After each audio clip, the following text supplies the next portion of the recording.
अस्सलामुअलैकुम आदाब नाज़रीन, आप देख रहे हैं JKUNN और मैं हूं आपके साथ आपका मेज़बान शेख शबीर अहमद। इस वक्त हम तहसील कासलीगढ़ की पंचायत धंधल एक गुरमुल के अंदर मौजूद है, जो चनाब वैली के एक दूर अफ्तादा इलाका जिसको फड़फलंग एरिया भी कहा जाता है, उस जगह पर मौजूद है। नाज़रीन, आपको बताते चले कि ये रोड जो दिख रहा है आपको, ये डोडा से सिर्फ 40 किलोमीटर की दूरी पर वाक़ा है, जिसको गुरमुल धंधल के नाम से जाना जाता है। गुरमुल धंधल का नाम जो है वो डिस्ट्रिक्ट डोडा का बच्चा जानता है और यहाँ की एक बहुत बड़ी तारीख भी वाबस्ता रही है। ये आज से 20 साल पहले की बात है कि जब धंधल और गुरमुल एक ही पंचायत हुआ करती थी, लेकिन 2002 के पंचायती इलेक्शन के बाद इस पंचायत को अलग कर दिया और ये जो झरना आप पानी का देख रहे हैं मेरे पीछे, ये पंचायत धंधल और धंधल ए और धंधल बी का बॉर्डर ही कहा जा सकता है।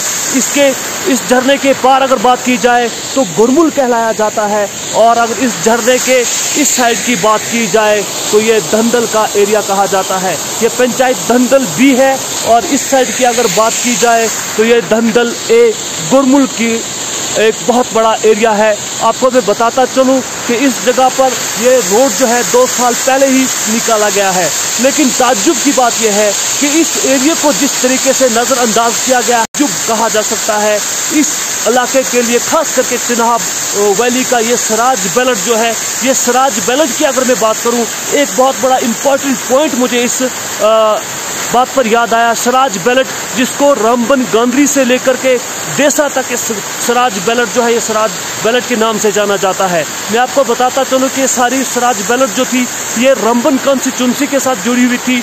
70 दहाइयों से इस बेल्ट पर कभी किश्तवाड़ का बली भगत, कभी अख्तर नज़ामी और कभी अशोक परिहार, कभी नीलम सिंह लेंगे जो था वो इस सराज बेल्ट और रामबन कॉन्स्टिट्यूंसी का रिप्रेजेंटेटिव रहे हैं। लेकिन जिस बड़े पैमाने पर सराज बेल्ट को तासुब का सामना करना पड़ा है, ये कोई ढकी छुपी बात नहीं है। ऐसे जैसे झरने और बहुत खूबसूरती जो है इस सराज बेल्ट में, गल्लाधार, बेधार, जन्ना, तलाईधार के जैसे खूबसूरत पिकनिक स्पॉट मौजूद हैं। पानी के झरने हैं, बहते हुए चश्मे हैं, नदी नाले हैं, आबोशार है। इतनी बड़ी खुदा की नेमतें यहाँ पर देखने को मिलती है, लेकिन ये सब कुछ होने के बावजूद वक्ती हुकूमतों ने देखी अनदेखी की है, जिसकी बुनियाद पर यहाँ का पढ़ा लिखा बेरोजगार नौजवान जो है वो बेरोजगारी से जूझ रहा है।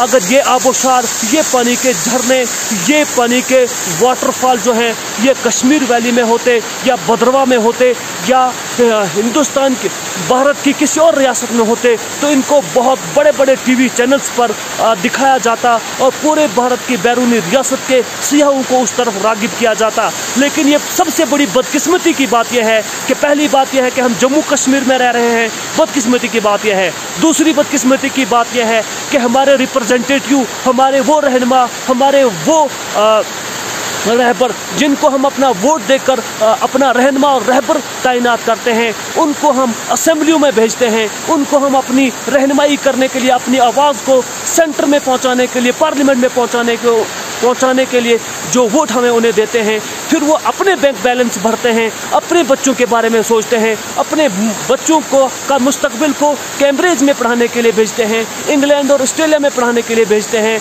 वाशिंगटन में पढ़ाते हैं, बड़ी बड़ी यूनिवर्सिटियों में पढ़ाते हैं। लेकिन जिस इलाके से उन्हें रिप्रेजेंटेटिव चुना जाता है, उन इलाकों के बच्चों को अनपढ़ छोड़ा जाता है, उन्हें मुख्तलिफ किस्म के हथकंडे इस्तेमाल करके उन्हें बेरोजगार बनाया जाता है। लेकिन इन खूबसूरत जगहों को एक्सप्लोर करने की किसी भी तरीके की कोई कोशिश नहीं की जाती, जिसकी वजह से इलाका सराज का गांधरी से लेके राजगढ़, कुमीत सूली, गाड़ी, सतरा, ठाटा, आपका टॉपनेल, कासलीगढ़, धंधल, गुरमुल, कुर्धार और इसके अलावा लल्लूर, देसा का एक बहुत बड़ा इलाका जो है जिसको नज़रअंदाज किया गया है, ये कोई ढकी छुपी बात नहीं है। मैं आपको बताता चलूँ कि इधर पीछे जो ये झरना आप देख रहे हैं, ये झरना बहुत खूबसूरत झरना है। इसके अलावा वाटरफॉल भी यहाँ पर मौजूद है। अगर ये वाटरफॉल जम्मू कश्मीर के किसी और इलाके में या भारत के पूरे मुल्क भर के किसी और रियासत में देखने को मिलता तो इन्हें बहुत बड़ी पजीराई मिलती, लेकिन ये एक डिस्टर्बेंस एरिया जम्मू कश्मीर और जम्मू कश्मीर का एक पहाड़ी ज़िला डिस्ट्रिक्ट डोडा का एक पिछड़ा हुआ इलाका है, जिसको धंधल गुरमुल के नाम से जाना जाता है। ये झरना पीने का साफ पानी मुयस्सर है। आपको मैं पूरे तरीके से दिखाता चलूँ कि ये कोई नाले का, ये कोई किसी बस्ती से या किसी बड़े शहर से बहकर नहीं आता।